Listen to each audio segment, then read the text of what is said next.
Hola, antes de llegar al tema de las ecuaciones de Lagrange, que es el primer gran resultado de este curso, quisiera todavía presentar algunos otros ejemplos acerca de la aplicación del principio de D'Alembert directamente. Y el ejemplo que me interesa mostrar es algo en un cierto sentido importante, diferente a los ejemplos que hemos tratado anteriormente. El ejemplo que vamos a ver a continuación se refiere a lo siguiente. Vamos a imaginar aquí un sistema de ejes cartesianos, como de costumbre, fijos con respecto a algún sistema de referencia inercial, y vamos a imaginar que tenemos una varilla recta, en principio infinitamente larga, para no preocuparnos de que en algún momento el movimiento se pueda modificar debido a que se acabó esta varilla. Y vamos a imaginar una cuenta que está aquí atravesada por esta varilla. Esta cuenta tiene una cierta masa m, por supuesto, y vamos a suponer dos cosas: que hay un campo gravitacional uniforme G, como es costumbre, y que esta varilla gira alrededor del eje Z con una velocidad angular constante.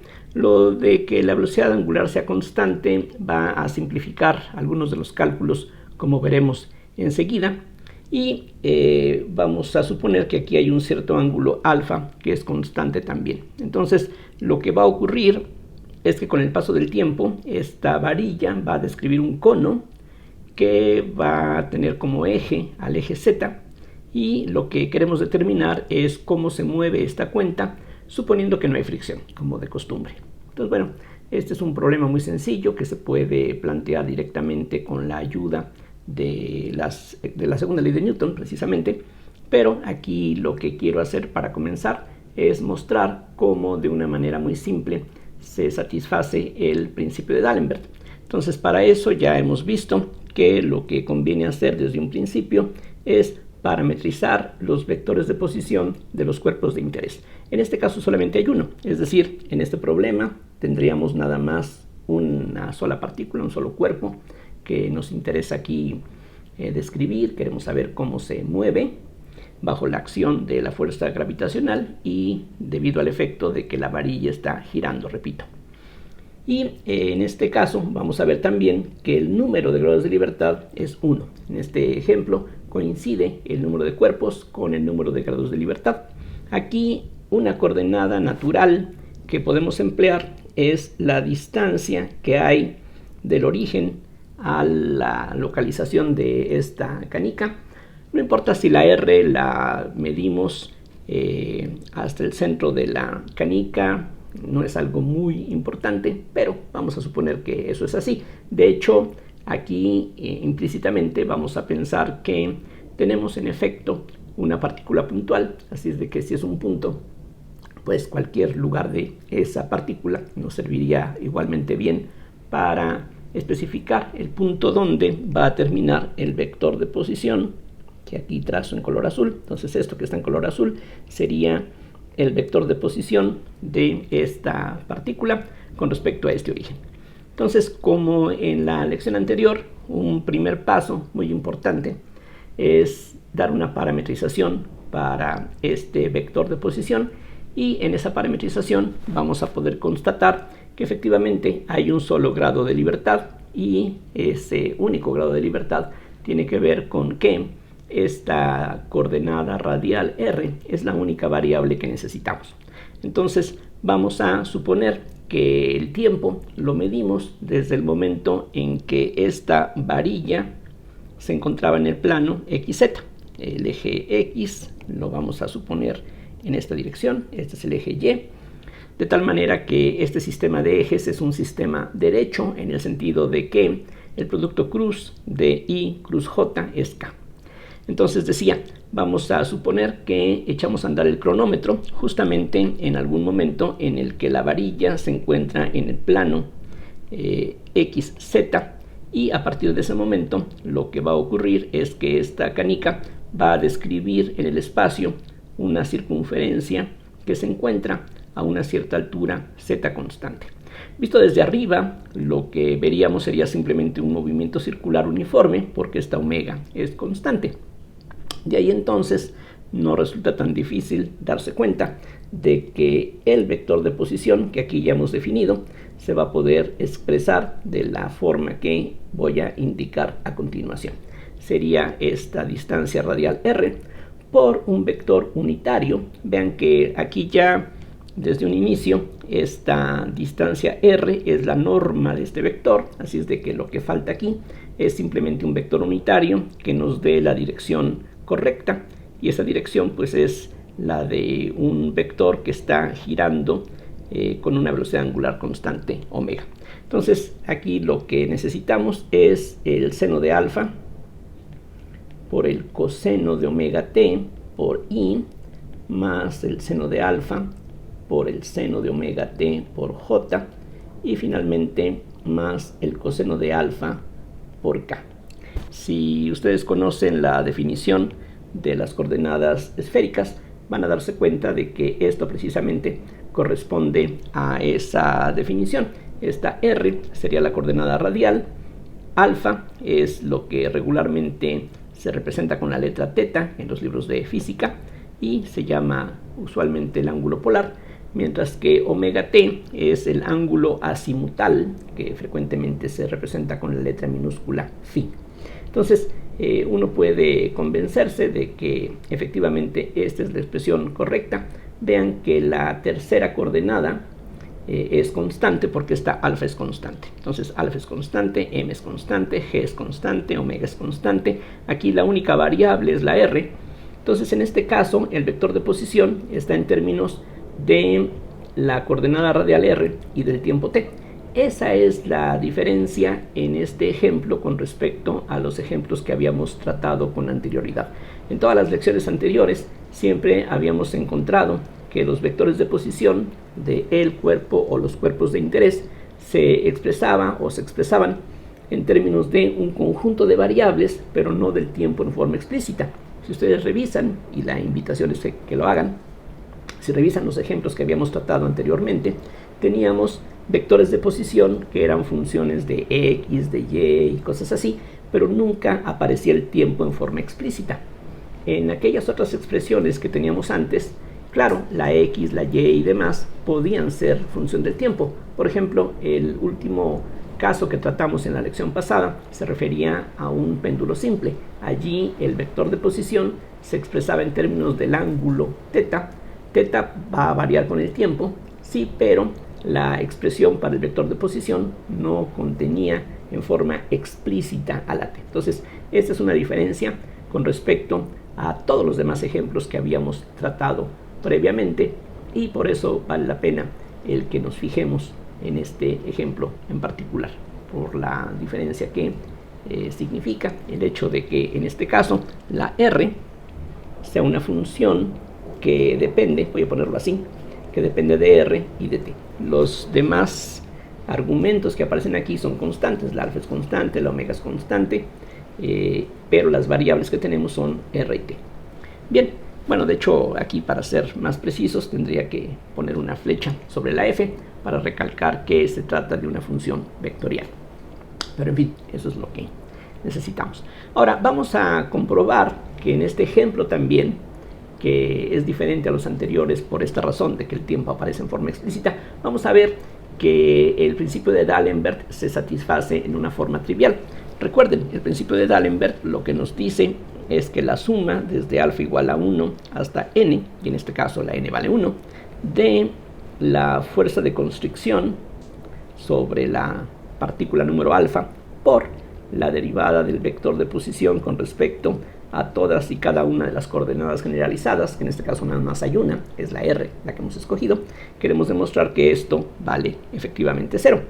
En este caso, decía, la suma tiene un solo término, y la fuerza de constricción, como ustedes deben de poder reconocer, se refiere exclusivamente a una fuerza normal a la varilla. Aquí lo voy a poner de esta manera y voy a tratar de indicar gráficamente que esta fuerza normal, como su nombre lo sugiere, es efectivamente normal a la varilla. Es decir, estamos suponiendo que no hay fricción entre la canica, entre la cuenta, esta que tenemos, y la varilla. Entonces esta cuenta se puede deslizar libremente a lo largo de la varilla y la varilla tiene que sostener a la cuenta. Si quitamos la varilla, la cuenta entonces va a tener una caída libre, quizá un tiro parabólico, pero definitivamente no sería el mismo movimiento que estando aquí de esta manera unida a la varilla. Entonces la varilla lo que va a hacer es quizá empujar a esta cuenta, quizá frenarla. Si la cuenta quiere irse muy deprisa, esta varilla va a tener que frenarla para que su velocidad angular siempre sea la misma. En fin, lo que tiene que hacer la varilla es ejercer una cierta fuerza, de la cual lo único que sabemos es que tiene que ser perpendicular a la varilla, pero no sabemos exactamente en cuál de todas las direcciones perpendiculares a la varilla va a estar esta n. Es decir, piensen en esto: estamos en un espacio tridimensional, tenemos aquí una varilla que es una dirección de una sola dimensión, entonces hay un plano que es algo bidimensional perpendicular a esta varilla. Esta n se encuentra precisamente en este plano, pero exactamente en qué dirección esté es algo que aquí no podemos nosotros especificar en este momento. Lo único que podemos decir es que entre la varilla y esta fuerza normal, que es comunicada por la varilla, tiene que haber un ángulo recto. Esta fuerza es la fuerza de constricción, porque es la fuerza que está restringiendo o constriñendo a la canica para que se mueva nada más a lo largo de la varilla. Ahora, la varilla no está quieta en este caso, la varilla se está moviendo de una forma preestablecida. Bueno, de todas maneras, esta n tiene que ser otra vez de la magnitud y de la dirección exacta para que la canica solamente se pueda deslizar a lo largo de la varilla. Entonces, esta es la fuerza de constricción. No sabemos cuánto vale a priori, no sabemos ni siquiera exactamente en qué dirección está. Lo único que sabemos es que es perpendicular a la varilla, y entonces lo que tendríamos es que en este caso la suma que aparece aquí tendría un solo término. La única fuerza de constricción sería esta n, de la cual, como dije, sabemos muy poco, y eso hay que multiplicarlo por la derivada del único vector de posición, que aquí está. Otra vez, no necesitamos ninguna etiqueta, no necesitamos llamarle R1 porque es el único vector que hay, y eso hay que derivarlo con respecto a todas y cada una de las coordenadas. Pero aquí nada más hay una coordenada y un grado de libertad. La única coordenada que aquí tenemos es esta r, y al derivar el vector r con respecto a la coordenada r, vean que lo único que vamos a obtener es este vector. Lo escribo, aunque no es realmente necesario. Aquí lo que tendríamos sería el seno de alfa coseno de omega t por i más el seno de alfa por el seno de omega t por j más el coseno de alfa por k. Digo que no es necesario escribirlo porque lo único que hay que saber es que este vector por construcción es un vector que está a lo largo de la varilla, mientras que la n, lo único que sabemos, repito, es que es perpendicular a la varilla. Sí, pero si son perpendiculares el producto punto vale 0, y eso entonces nos prueba que efectivamente en este ejemplo, que en algo difiere de los anteriores, también aquí se satisface el principio de D'Alembert. Una vez que sabemos que el principio de D'Alembert se cumple, entonces ya sabemos qué es lo que podemos hacer, evitándonos el uso, el mencionar ya a esta fuerza de constricción. Lo único que vamos a necesitar ahora es esto. Aquí trazo esta línea. Entonces lo que necesitamos aplicar es que 0 es igual a la suma desde 1 hasta n de la masa de la partícula número alfa por la segunda derivada del vector de posición menos la fuerza aplicada sobre esta partícula número alfa, punto la parcial de r con respecto a qi, donde esta i puede ser 1, 2, 3 hasta n, y de esa manera vamos a obtener n ecuaciones de movimiento. En este caso solamente hay un término en la suma, solamente hay una ecuación de movimiento porque solamente hay un grado de libertad. En este caso lo que tendríamos, vean ustedes, sería la única masa que está presente por la segunda derivada de la r, aquí la voy a dejar indicada por el momento, y a esto hay que restarle la fuerza aplicada. La fuerza aplicada otra vez es de origen gravitacional, esa fuerza es menos mg por k, k recuerden es el vector unitario a lo largo del eje z, y todo eso hay que multiplicarlo por la derivada de r, del vector r, del vector de posición, con respecto a la única coordenada que aquí es necesaria. Y lo que vamos a obtener, igual que aquí arriba, es que esta derivada es el vector unitario que aquí ya habíamos escrito previamente. O sea, vamos a tener el seno de alfa por el coseno de omega t por i, más el seno de alfa por el seno de omega t por j, y nuevamente aquí en un renglón por separado aparece el coseno de alfa por k, y esto todo tiene que ser 0. Esto que está aquí ya es la ecuación de movimiento para este problema, para esta partícula. Lo único que falta por hacer ahora, en particular, pues es calcular esta segunda derivada, y eso en este caso vuelve a ser un poquito laborioso, poquito nada más. Exactamente qué es lo que vamos a tener. Bueno, el ejercicio que viene ahora es un ejercicio de cálculo elemental. Entonces lo que tendríamos para comenzar es que la primera derivada de la r con respecto al tiempo tiene que tomar en cuenta que la r vector es función de la coordenada r y de la t explícitamente. Entonces aquí la novedad es que vamos a tener que hacer uso otra vez de la regla de la cadena. Vamos a ver a lo largo de este curso que la regla de la cadena va a aparecer una y otra vez a lo largo de los cálculos que necesitamos, y bueno, aquí hay una buena oportunidad para darnos cuenta de que así es. Entonces, si derivo toda esta expresión con respecto al tiempo, vamos a tener la derivada de la primera, que sería r punto, por la segunda, que sería todo lo que está ahí escrito, seno de alfa por el coseno de omega t por i, más el seno de alfa por el seno de omega t por j, más el coseno de alfa por k. Y a eso hay que sumarle la primera por la derivada de la segunda. Y al derivar con respecto al tiempo todo este factor, lo que necesitamos hacer ahora es utilizar otra vez la regla de la cadena, pero en un sentido más elemental. Lo que vamos a obtener, a ver si están de acuerdo, es omega por menos el seno de alfa por el seno de omega t por i, ya que al derivar el coseno obtenemos menos el seno por la derivada del argumento con respecto a t, que es esta omega, por eso es que sale ese factor. Y del siguiente término vamos a tener más seno de alfa por el coseno de omega t, ahora sin cambio de signo, por j, y de nuevo sale un factor omega que aquí ya está tomado en cuenta. Entonces eso es todo lo que tendríamos, porque este último término no depende de t. Esa sería la expresión de hecho para la velocidad instantánea de este objeto, pero lo que yo necesito es la segunda derivada y pues vamos a tener que calcularla. Entonces la r dos puntos, que insisto es un cálculo elemental, básicamente simple, pero en ocasiones engorroso, y parte de estos cálculos los vamos a evitar mediante el formalismo lagrangiano, que finalmente vamos a tratar en la próxima lección. Entonces, otra vez volvemos a aplicar la regla de Leibniz. Entonces, al derivar, por ejemplo, este producto, lo que vamos a tener es la derivada de la primera por la segunda, seno de alfa por el coseno de omega t por i, más seno de alfa por el seno de omega t por j, más el coseno de alfa por k. A eso habría que sumarle la primera por la de la segunda, entonces eso nos da más r punto por omega por menos el seno de alfa por el seno de omega t, por las mismas razones que ya vimos antes, más el seno de alfa por el coseno de omega t por j.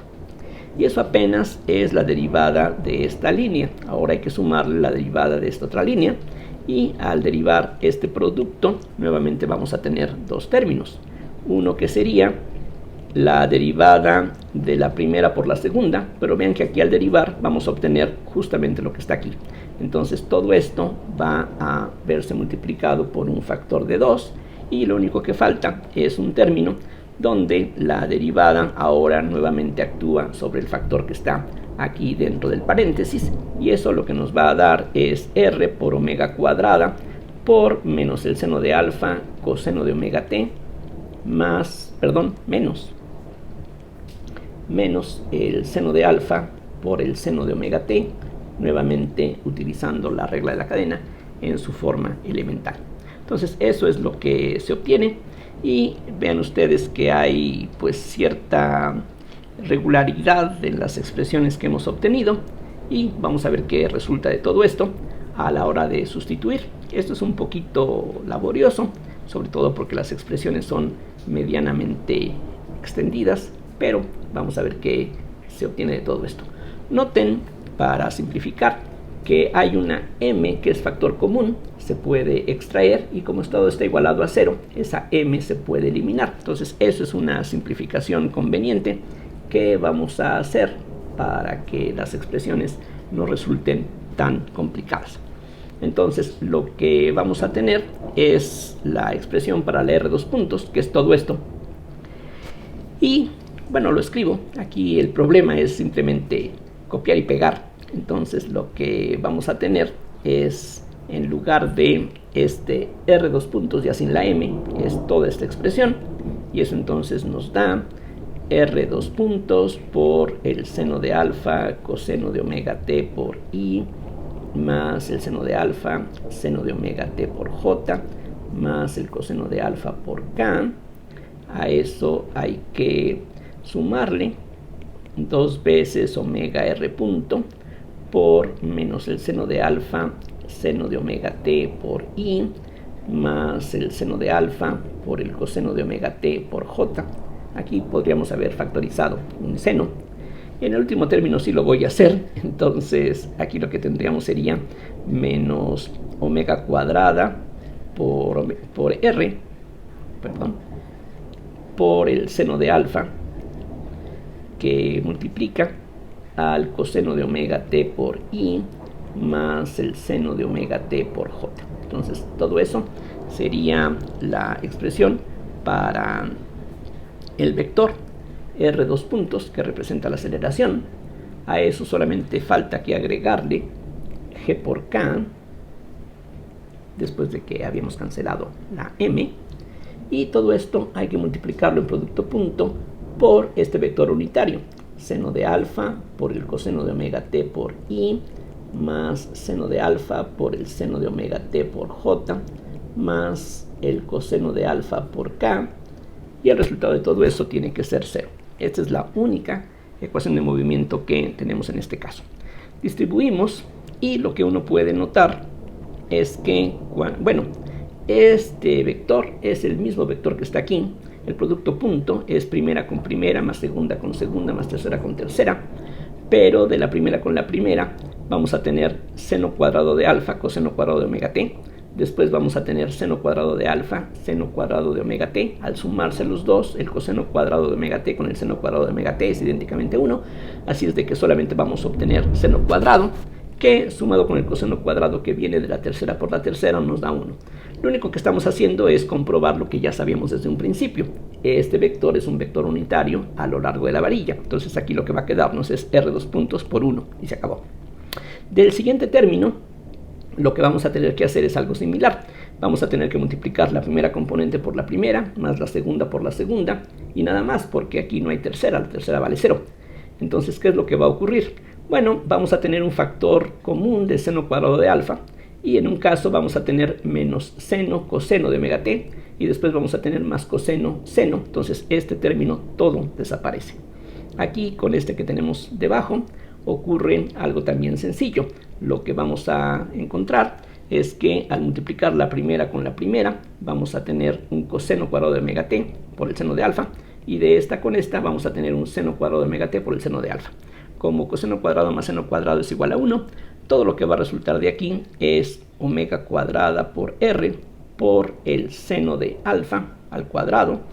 Repito, aquí de este coseno cuadrado y este seno cuadrado queda un 1 sobre un factor del seno de alfa, que con este seno de alfa se reúne de esta manera.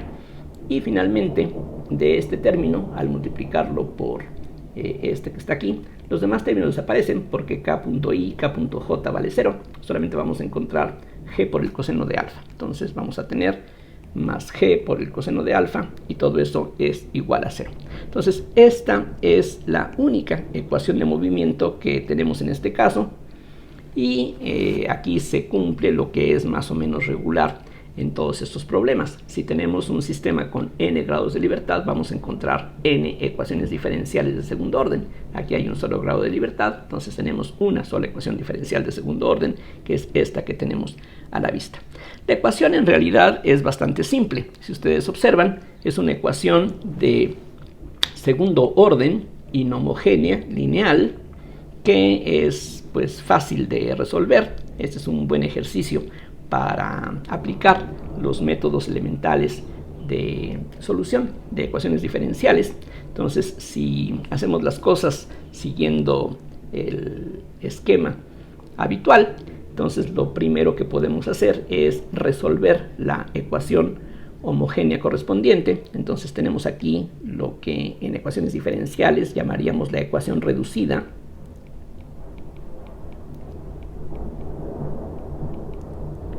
que sería esta, r2 puntos menos omega cuadrada seno cuadrado de alfa por r igual a 0. Aquí lo que hago es escribir este término de esta manera para que quede claro que aquí tenemos un coeficiente que es constante, omega es constante, recuerden, alfa es constante, es el ángulo que forma la varilla con la vertical, todo eso es constante, y la única variable es la r, que es una función del tiempo. Entonces ya sabemos que una ecuación de esta forma se puede resolver buscando una solución que tenga la forma r igual a una exponencial de una constante, voy a llamarle s por ejemplo, por la t, que es aquí la variable independiente que no se ve en forma explícita ahora en esta expresión. En un inicio la t aparecía en forma explícita en el vector de posición, pero en la ecuación diferencial que obtenemos, esta es la ecuación de movimiento, bueno, esta es la ecuación de movimiento, esta es la ecuación ya vuelta homogénea, como un paso inicial. Entonces, si buscamos una solución así, al sustituir, lo que vamos a obtener, como ya ustedes deben de saber muy bien, es la ecuación algebraica s cuadrada menos omega cuadrada seno cuadrado de alfa igual a 0. Y entonces eso nos dice que s cuadrada tiene que ser igual a omega cuadrada seno cuadrado de alfa, que tiene como soluciones s igual a más menos omega seno de alfa. Entonces, en este caso, este polinomio tiene dos raíces reales y por lo tanto la solución general de la ecuación homogénea es algo de la forma r igual a una cierta constante por e a la omega seno de alfa por t más otra constante por e a la menos omega seno de alfa por t. Aquí pongo paréntesis para que quede claro que este seno solamente actúa sobre la alfa, que es una constante, mientras que la t está multiplicando a todo lo que aparece aquí. Entonces, esta es la solución general de la ecuación reducida, pero para tener la solución general que realmente interesa, que es la ecuación inhomogénea que tenemos aquí, lo que necesitamos es hallar una solución particular de esta ecuación, pero tomando en cuenta que este término homogéneo es una constante, lo que podemos hacer es buscar una solución que sea una constante. Entonces, falta tener una solución particular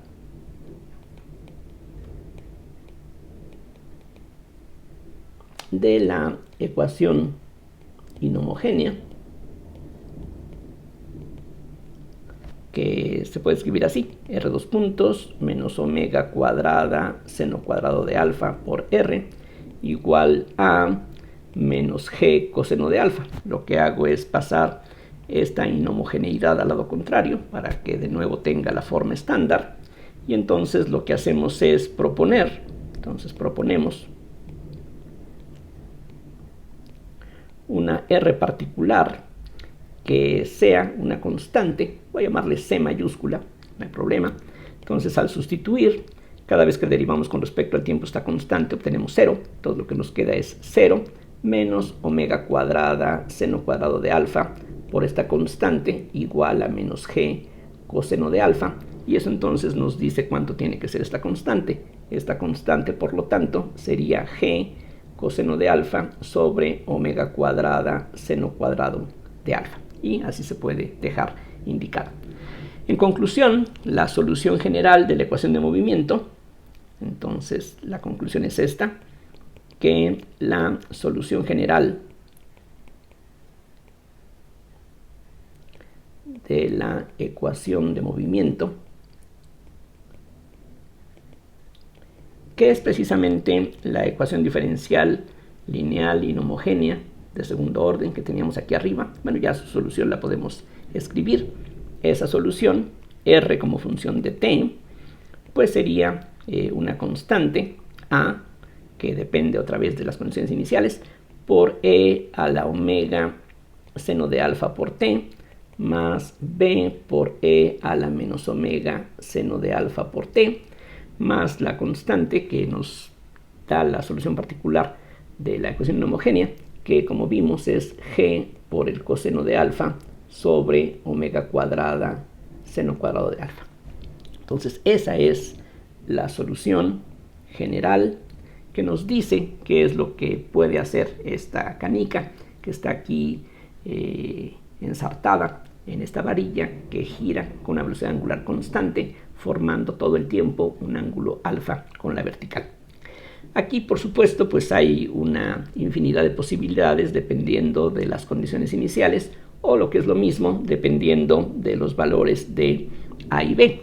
Por ejemplo, una posibilidad es que A mayúscula y B mayúscula sean 0. En ese caso, esta R no va a depender de t, sino que va a ser una constante. Entonces, lo que vamos a tener es que un posible movimiento de este sistema es que la canica se mantenga a una distancia constante del origen. Claro, eso con ciertas condiciones iniciales muy especiales para que se mantenga allí. De hecho, esa posibilidad resulta ser algo inestable.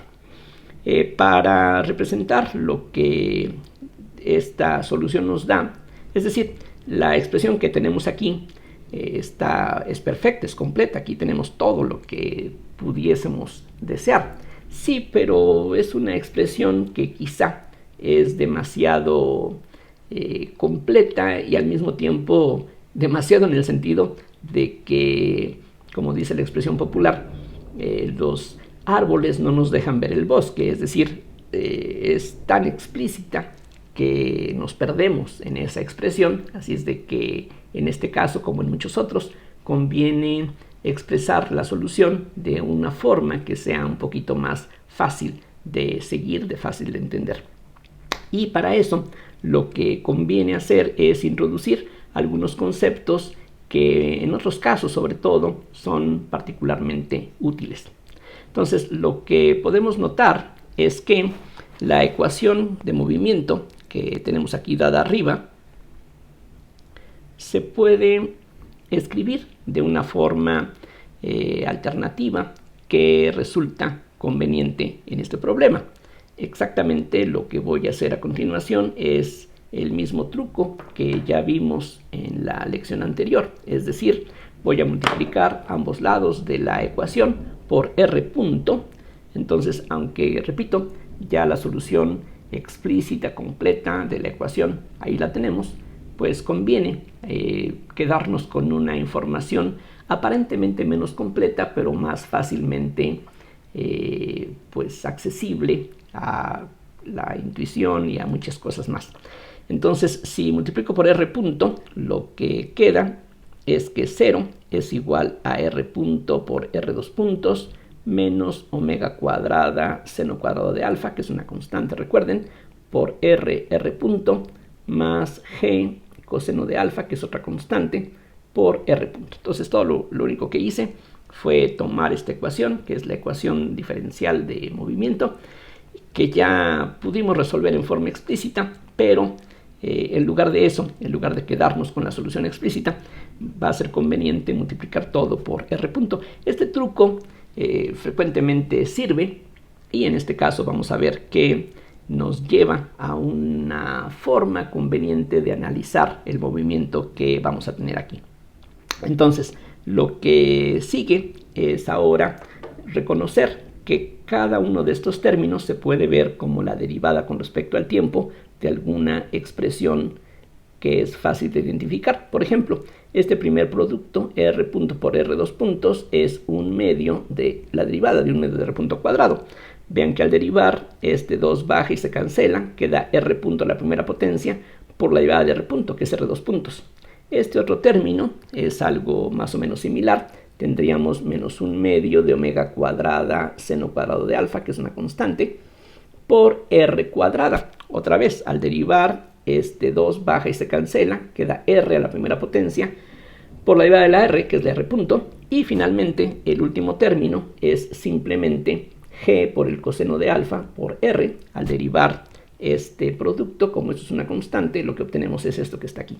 Y si todo esto tiene una derivada que es 0, todo esto tiene que ser una constante. Entonces aquí, igual que en la lección anterior, lo que uno puede hacer es, como aquí hemos visto, de las ecuaciones de movimiento, encontrar una cierta cantidad conservada.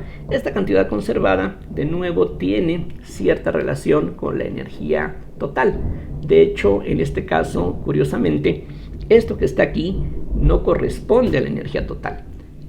Ahorita no es tan importante ese punto, pero bueno, simplemente lo comento. Este término, vean, tiene cierta semejanza con la energía cinética. De hecho, si multiplicamos por la masa de la partícula, esto se podría ver como una energía cinética radial. Sí, pero este término, que tendría que ver con una energía cinética de rotación, tiene el signo equivocado, por así decirlo. Bueno, no está equivocado. Así, con este signo es como realmente tenemos algo que se conserva.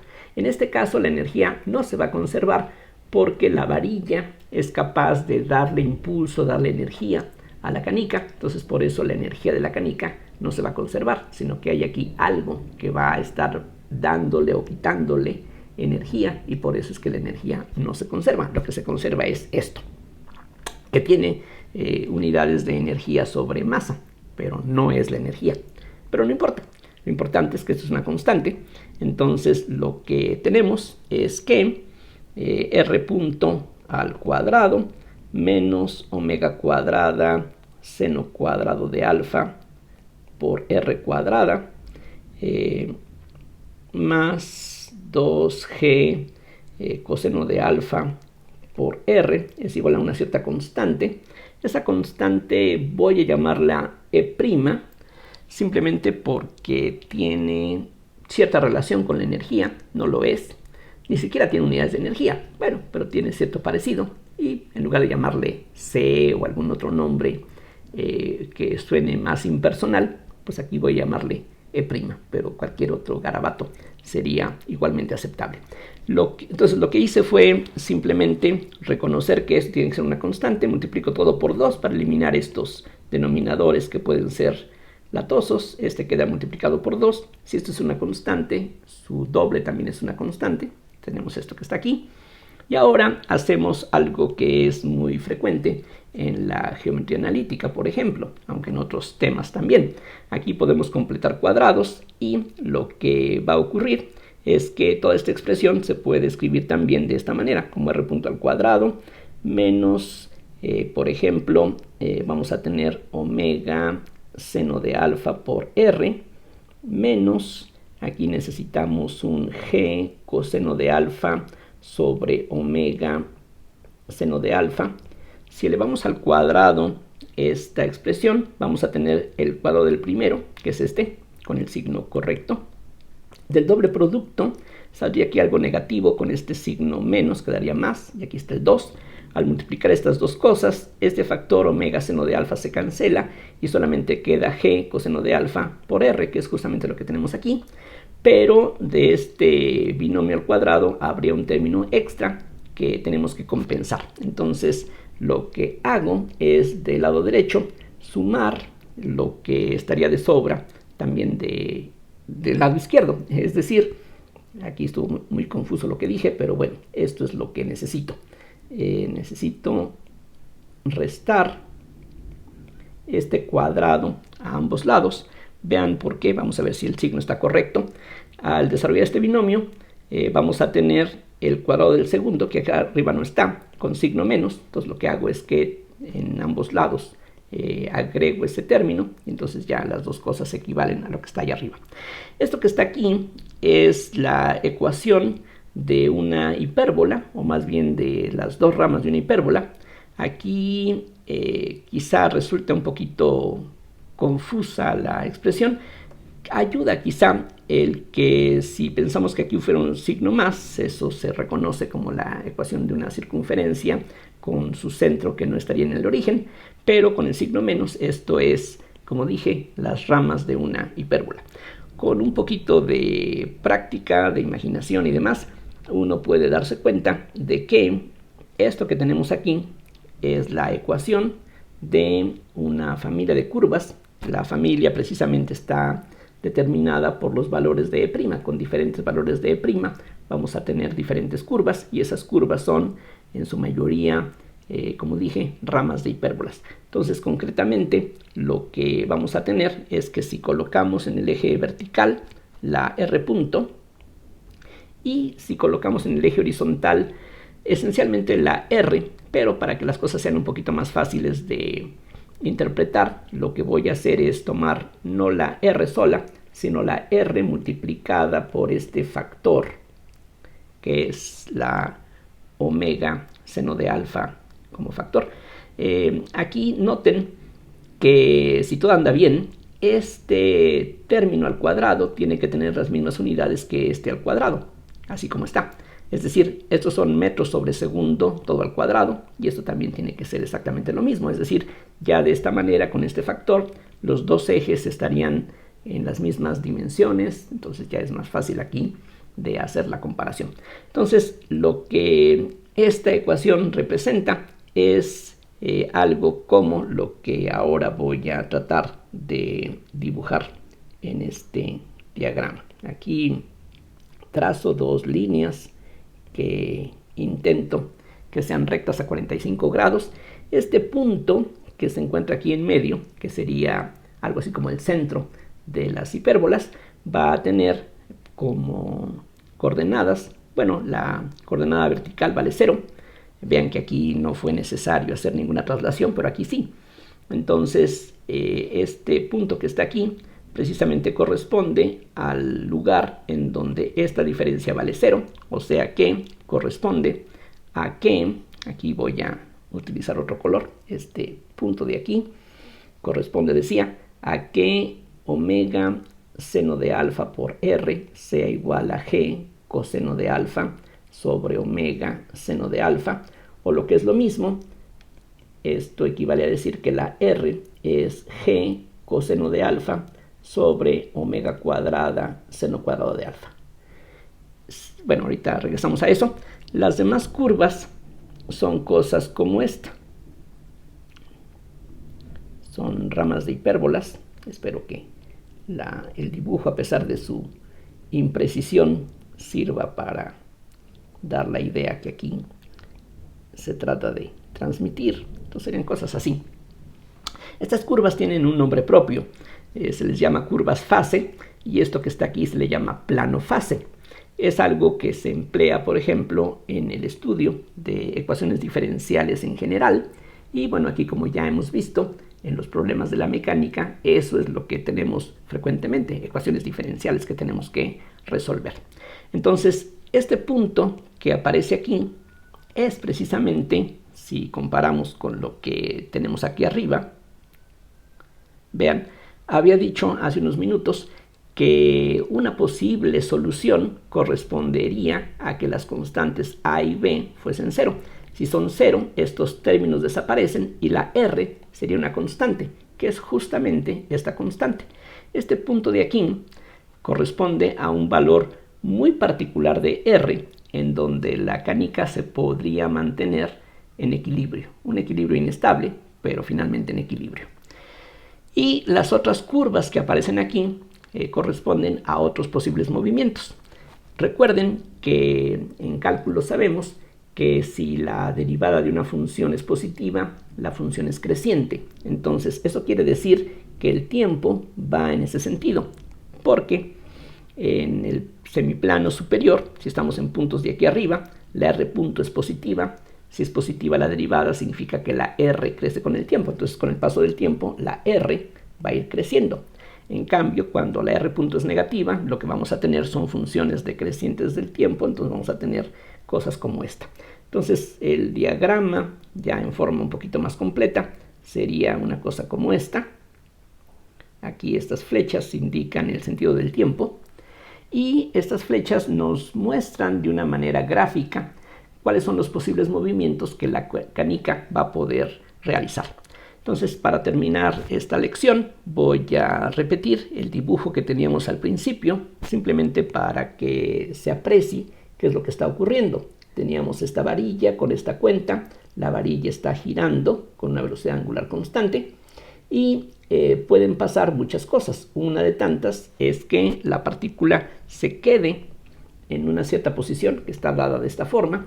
Si preparamos el sistema en forma cuidadosa para que allí se quede, si la colocamos exactamente en el punto indicado, sabiendo pues que la varilla gira con una velocidad angular omega.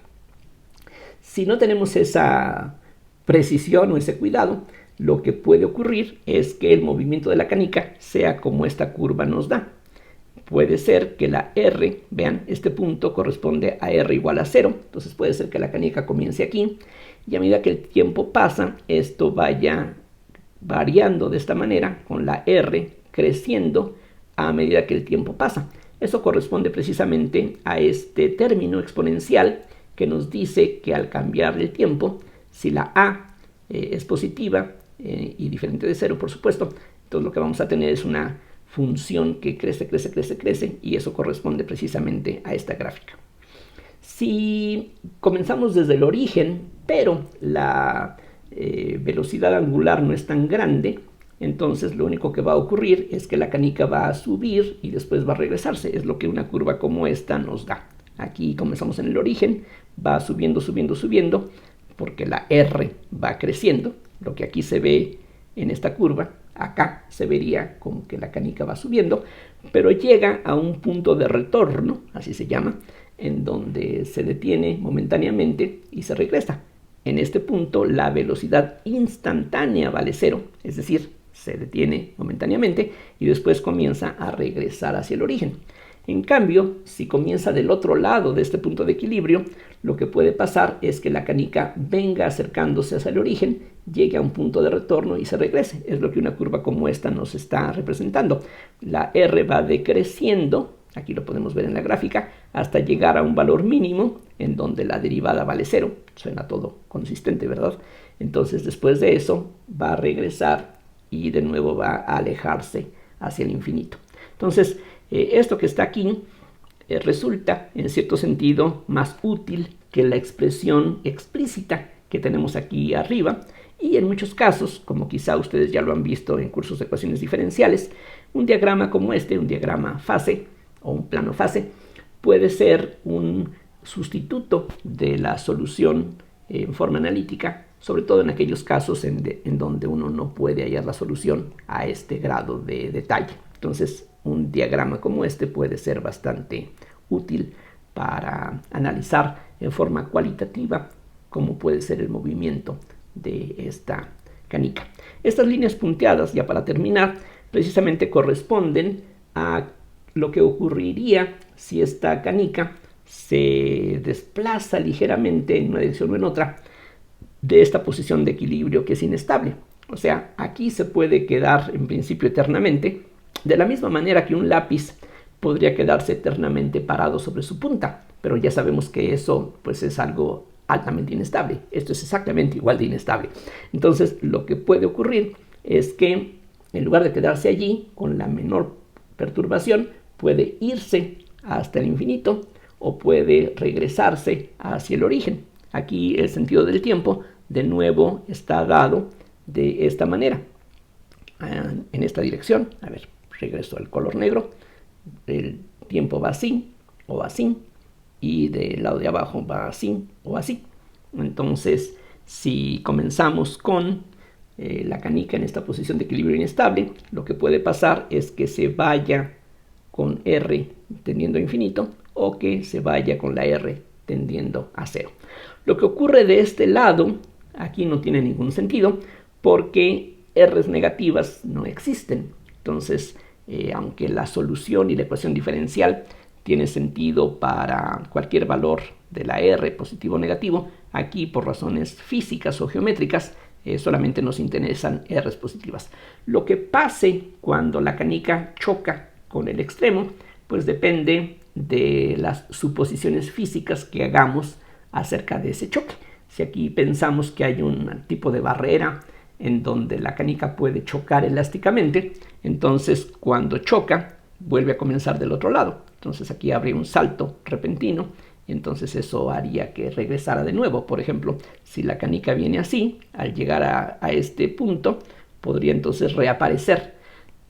Ahora, cambiando repentinamente el signo de la velocidad, era negativa la velocidad, choca, rebota, entonces ahora se vuelve positiva y entonces podría continuar ahora avanzando en el sentido en el que la R crece. Bueno, entonces ya para no extenderme mucho más con esta lección, aquí quiero dejarlo, pero pues espero que muchísimas cosas hayan quedado claras de esta lección. Otra vez muchas ideas, otra vez hay muchas cosas que aquí pueden resultar interesantes y pues la invitación es para que ustedes se pongan a reflexionar sobre todo esto que aquí les he presentado. Espero que todo resulte claro. Gracias como siempre y hasta la próxima.